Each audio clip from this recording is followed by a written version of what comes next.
Em O Senhor dos Anéis, de Tolkien, existe uma figura central chamada Frodo, né? O Hobbit, os pés peludos, como eles costumam chamar. Um jovem comum, ele não tinha poder, não tinha status, mas ele recebe, ainda assim, uma missão que para um Hobbit é impossível: destruir o Anel do Poder, ou um anel. E quando Tolkien vai falar sobre anel, sobre os anéis, ele vai dizer 3 anéis para os reis elfos sobre o céu, 7 para os senhores anéis em seus rochosos corredores, 9 para os homens mortais, fadado ao eterno sono, um para o Senhor do escuro, em seu escuro trono, na terra de Mordor, onde as sombras se deitam, um anel para todos governar, um anel para encontrá-los, um anel para todos trazer e na escuridão aprisioná-los. E ao longo da história, da jornada de Frodo, Frodo ele descobre que o verdadeiro peso do anel não é apenas físico, mas também espiritual. Ele sente a tentação de manter o anel para si, pois o anel lhe confere algo que todos nós, de certa forma, desejamos. Ele conferia a Frodo poder e controle, coisa que nenhum outro hobbit teve. No entanto, o anel também exige um preço, a alma daquele que o tem. E essa tensão entre o desejo de Frodo por poder e a necessidade de abrir mão dele para alcançar a verdadeira liberdade é uma metáfora que ecoa no encontro também de Jesus com o jovem rico. Assim como Frodo, o jovem rico ele enfrenta um dilema profundo. O que ele ama, o que ele está amando agora e possui, está na verdade prendendo a sua alma. Está, na verdade, o possuindo. Assim como Frodo decide, então, abrir mão do anel no final... contei spoiler já da... Mas é um livro antigo mesmo. Mas no final ele abre mão do anel. O jovem rico também ele é desafiado a abrir mão de suas posses para alcançar algo muito maior. Segundo Jesus, um tesouro no céu e um relacionamento com Deus. Mas será que ele irá conseguir fazer o mesmo que Frodo fez?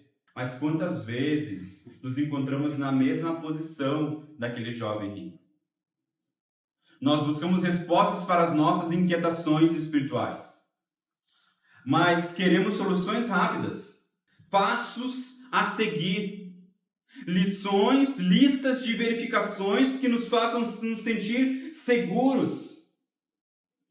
Podemos até mesmo cumprir todos os requisitos religiosos, ir à igreja, fazer boas ações, evitar comportamentos moralmente condenáveis.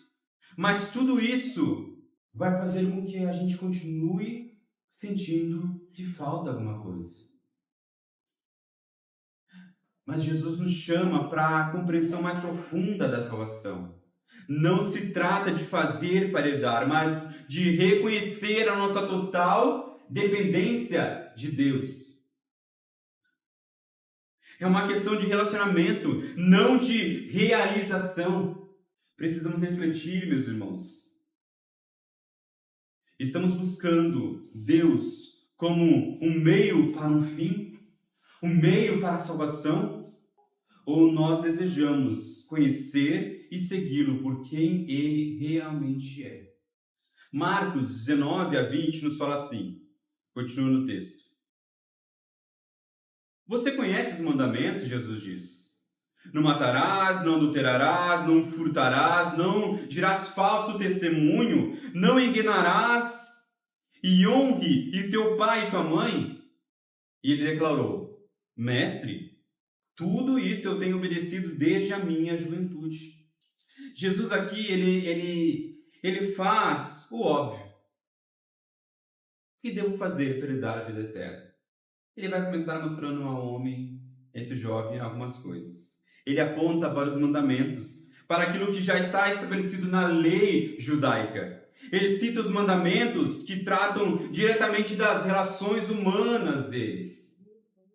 Não matar, não adulterar, não roubar, não dar falso testemunho, honrar pai e mãe. E com uma confiança tranquila daquele jovem, o jovem olha para Jesus e declara: mestre, tudo isso eu tenho observado desde minha infância. Eu sou bom. Eu cumpro tudo isso. Se é por essas leis, fechou. Estou salvo já.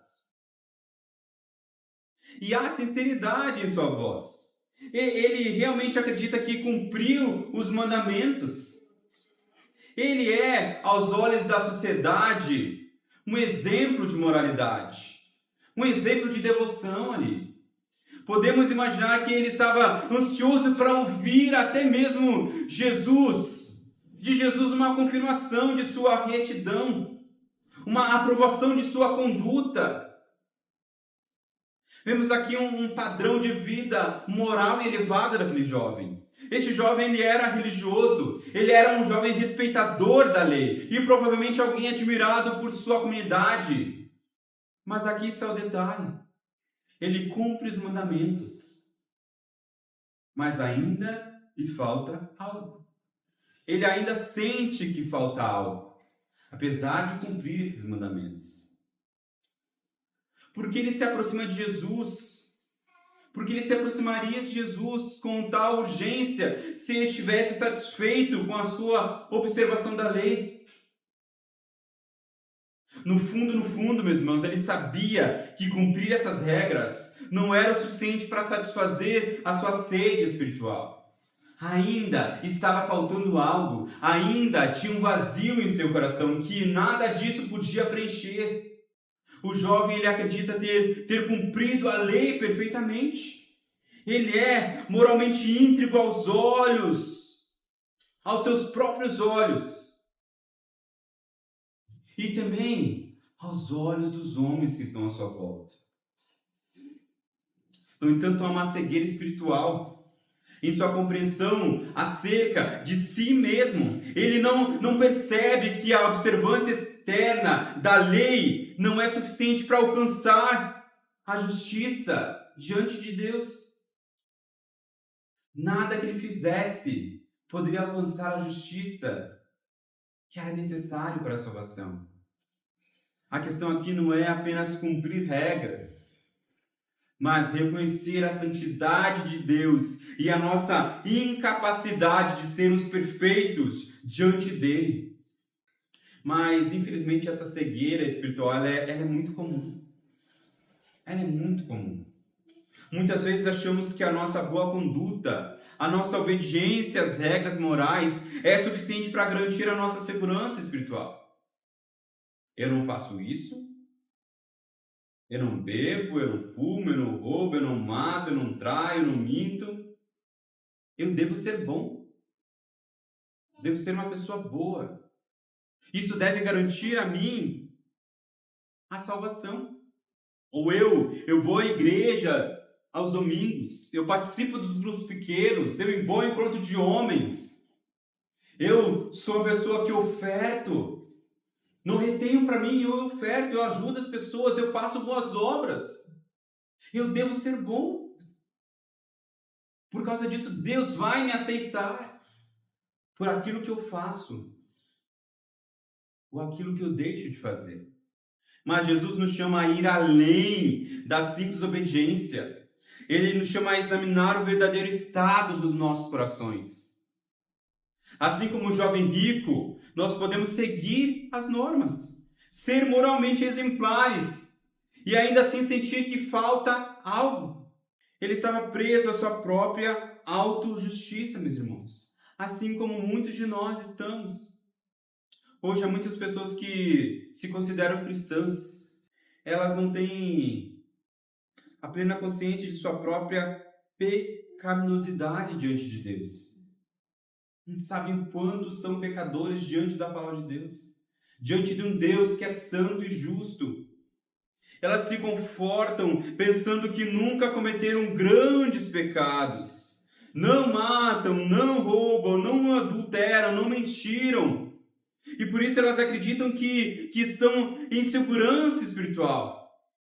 Porém, elas esquecem, meus irmãos, que Deus é um Deus santo e que frequentemente nós desobedecemos as suas leis. Sejam em pensamentos, sejam em atitudes, sejam em intenções dos nossos corações, mesmo quando a sua aparência externa parece correta, mesmo quando para as pessoas nós parecemos santos e bons. O jovem rico, meus irmãos, ele representa aqueles que seguem religiosamente as regras, mas ainda sentem um vazio. A sua obediência admirável, ela é algo admirável, algo notável, mas ela não preenche a lacuna que está em sua alma. Ele está diante de Jesus porque, apesar de sua vida exemplar, ele sabe que algo ainda está faltando. E nós podemos nos identificar com esse jovem. Quando nós pensamos que as nossas boas obras, as nossas boas ações e obediência são suficientes para nos satisfazer espiritualmente. Mas a vida cristã é mais do que seguir regras. Ela é mais do que seguir regras. É sobre um relacionamento com Deus. Não é sobre o que eu faço ou deixo de fazer, mas é diante de quem eu estou me relacionando. De quem morreu para me salvar. Devemos nos perguntar se estamos apenas cumprindo obrigações ou se realmente conhecemos e amamos a Deus. Se estamos querendo ir em direção ao céu, por causa daquilo que o céu é. Ou se nós estamos indo em direção ao relacionamento com Deus, por aquilo que Ele é, não pelas obras de suas mãos, por aquilo que Ele pode me oferecer. Essa passagem, meus irmãos, ela desafia a examinar se a nossa prática religiosa é motivada por amor ou por um desejo de conhecer a Deus, ou se é apenas uma lista de tarefas a cumprir. Deus não está interessado em quantas regras nós podemos seguir, mas no quanto estamos dispostos a entregar o nosso coração a Ele, a um relacionamento de verdade com Ele. E Jesus, diante da resposta daquele homem, diz, ele olha, a palavra de Deus diz que Jesus, olhando para ele com amor, disse, só falta uma coisa a você. Vá, vende tudo que você tem e dê o dinheiro aos pobres, e você terá um tesouro no céu. Depois venha e siga-me. Depois venha e siga-me. Essa é uma virada dramática na história. Jesus, ele olha para aquele jovem com amor. Perceba, é importante nós destacarmos isso. Ele olha com amor. O que Jesus ele vai dizer agora, o que ele vai dizer não é uma repreensão dura para aquele homem, mas uma oferta amorosa. Ele diz, só uma coisa falta a você. O jovem esperava talvez uma confirmação de sua boa conduta. Mas ele recebe aqui um chamado radical de Jesus. Vá, vende tudo o que você tem, tudo o que você possui e dê aos pobres. E você terá um tesouro no céu. Depois venha e siga-me. E a primeira coisa que nós precisamos perceber é a forma com que Jesus responde esse homem. E Jesus olhando para ele com amor. Nós precisamos aprender acerca do amor de Cristo para com os pecadores, para com os perdidos. Ele vê além das aparências, além da obediência superficial aos mandamentos. Jesus vê vê o coração desse homem. E o que ele vê é uma prisão dourada. A riqueza que deveria ser uma bênção para ele tornou-se a sua algema, sua prisão. Nunca devemos esquecer que Jesus sente compaixão e amor pelas almas dos ímpios, pelas almas daqueles que estão perdidos. Aquele que chorou sobre Jerusalém, sobre a incrédula Jerusalém, ainda é o mesmo hoje. Ele abraçaria os ignorantes, os justos aos próprios olhos, os que têm fé e os que são impenitentes aos impenitentes, às suas leis.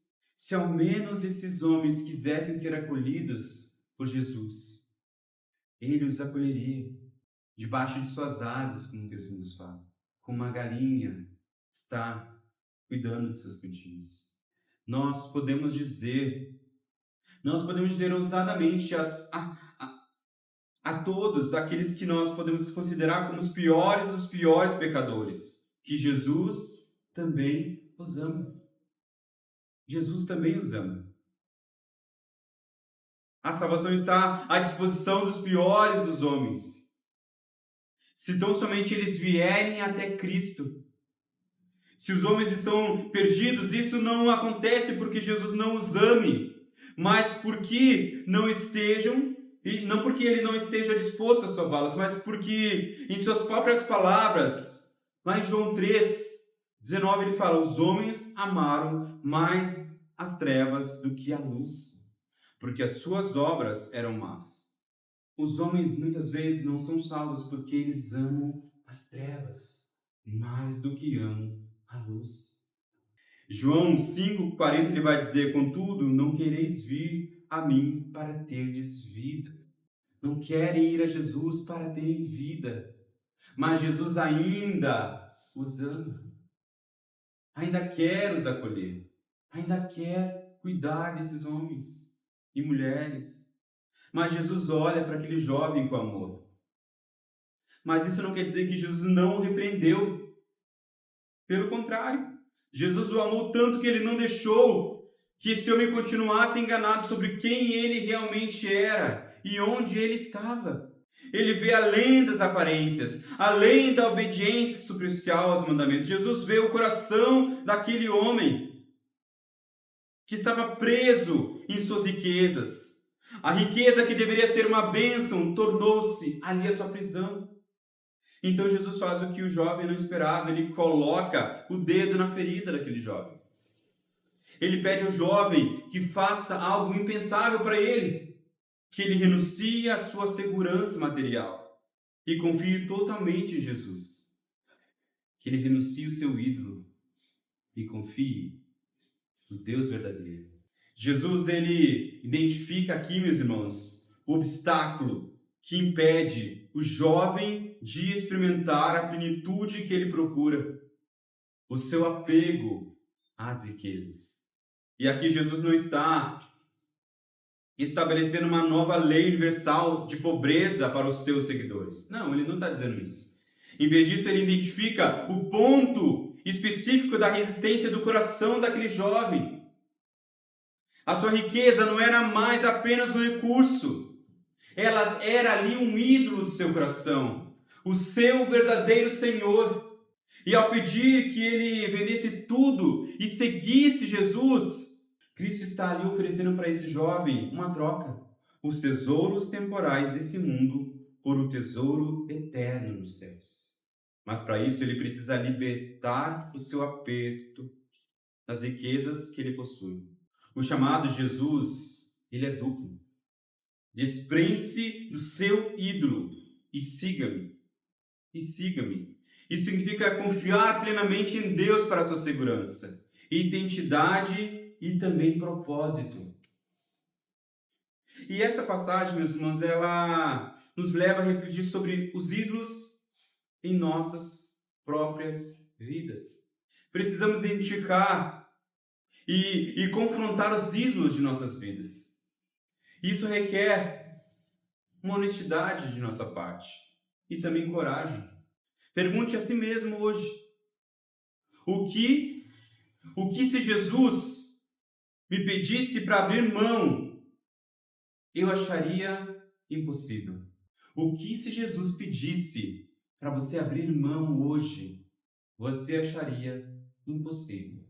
Para o jovem rico, era a sua segurança financeira.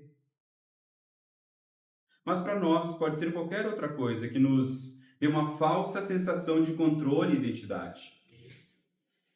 Pode não ser riqueza, pode ser a carreira, pode ser relacionamentos, pode ser status, pode ser uma reputação, pode até ser mesmo alguns sonhos pessoais. Qualquer outra coisa que nos coloque, que colocamos acima de Deus em nossa vida, como centro de nossa vida. Seguir a Jesus é um chamado que exige tudo, meus irmãos.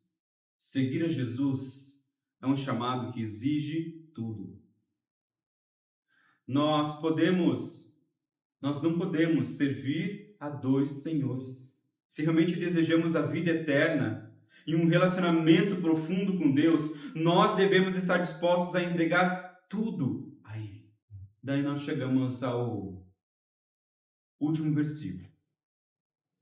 Ele, porém, contrariado com esta palavra, retirou-se triste, porque era dono de muitas propriedades.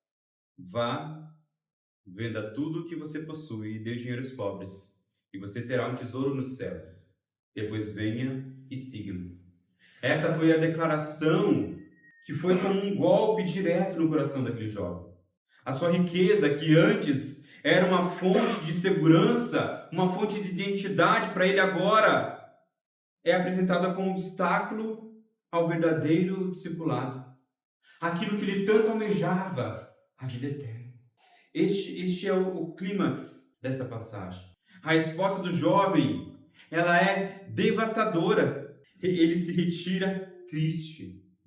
Aqui é onde a história atinge o seu auge. Tudo parecia que levaria um final feliz. Ele foi até o encontro de Jesus, se prostrou diante de Jesus, disse que ele obedecia à lei de Deus. E Jesus disse: só falta uma coisa agora para você. Vá, venda tudo o que tem e dê tudo aos pobres, e depois me siga.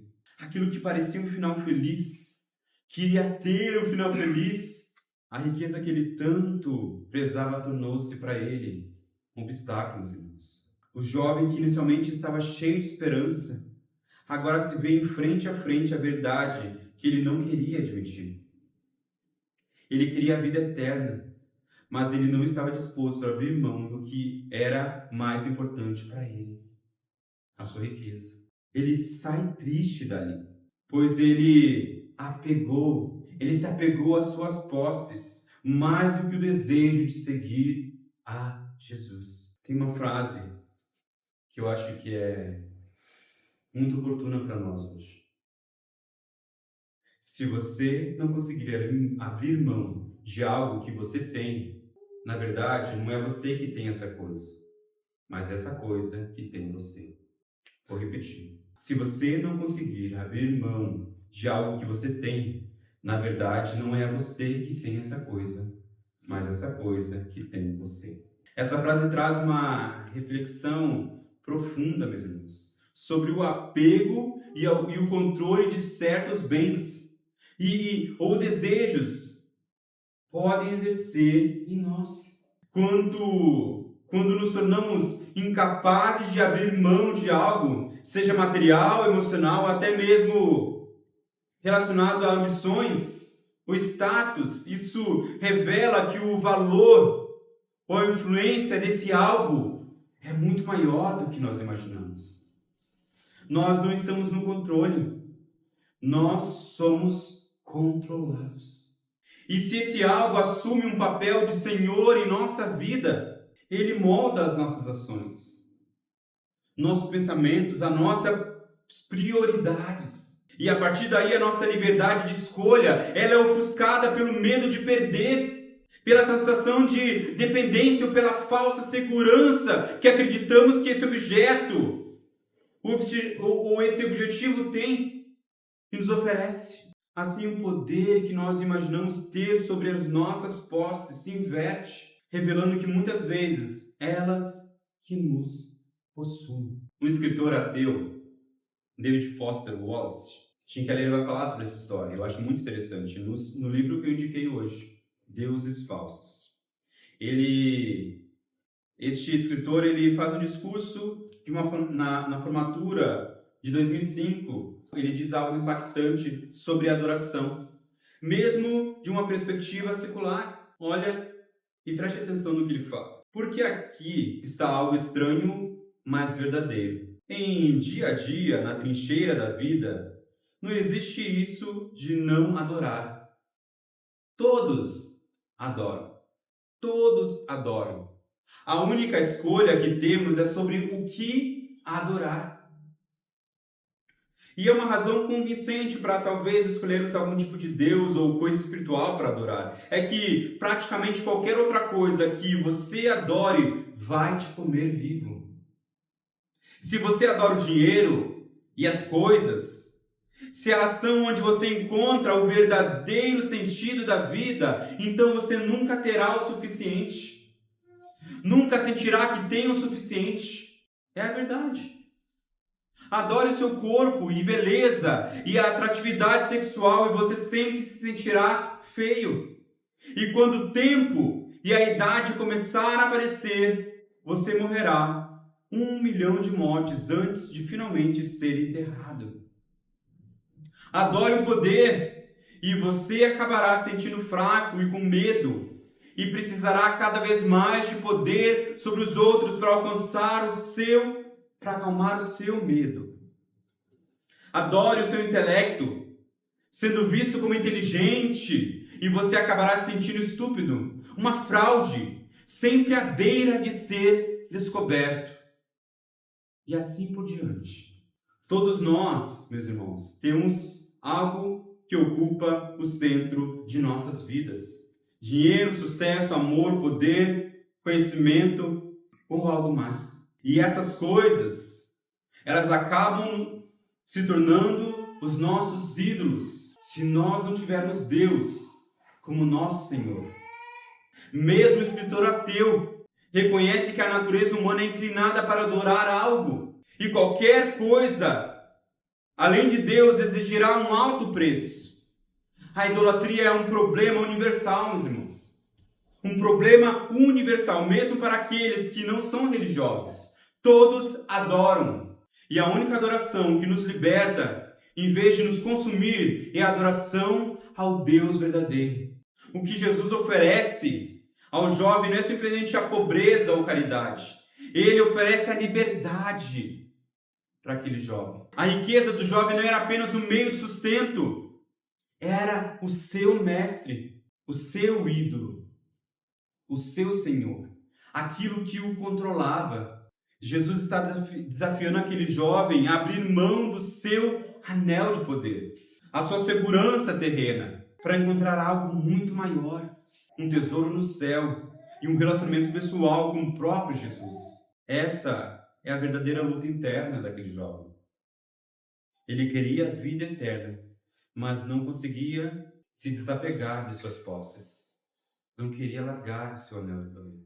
E aqui está o desafio, nosso maior desafio da nossa fé cristã. Abrir mão do que nos dá segurança, status, para confiar totalmente em Deus. Essa história nos desafia a olhar para as nossas próprias vidas. O que Jesus está pedindo que você entregue hoje? Talvez não seja riquezas, mas status, segurança, ou até mesmo sonhos que valorizamos mais do que o nosso relacionamento com Deus. Assim como o jovem, muitas vezes, nós queremos a vida eterna, mas nós hesitamos quando Jesus nos chama a abrir mão daquilo que nós mais valorizamos. Hoje Jesus, meus irmãos, também nos desafia. Vá, venda tudo o que você possui. Entregue tudo o que você tem e me siga.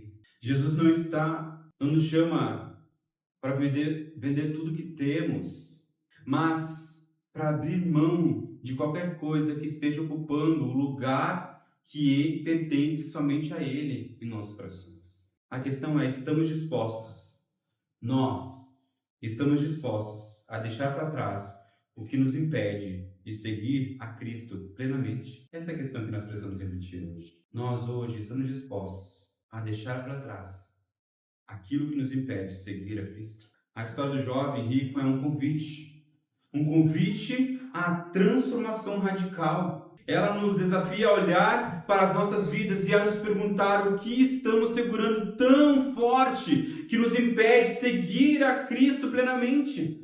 Assim como o jovem, muitas vezes nós queremos a vida eterna, mas nós hesitamos quando Jesus nos chama a abrir mão daquilo que nós mais valorizamos. E essa passagem nos lembra que o chamado de Cristo não é simplesmente para nós sermos bons, como o jovem achava que é, mas para nos rendermos totalmente a Ele, colocando a nossa confiança em nossas posses, não naquilo que nós temos, não em nossa carreira, não no nosso sucesso, não no nosso conhecimento, não na nossa beleza, não naquilo que nós achamos que temos, não em nossa família, mas unicamente em Cristo Jesus, em suas promessas.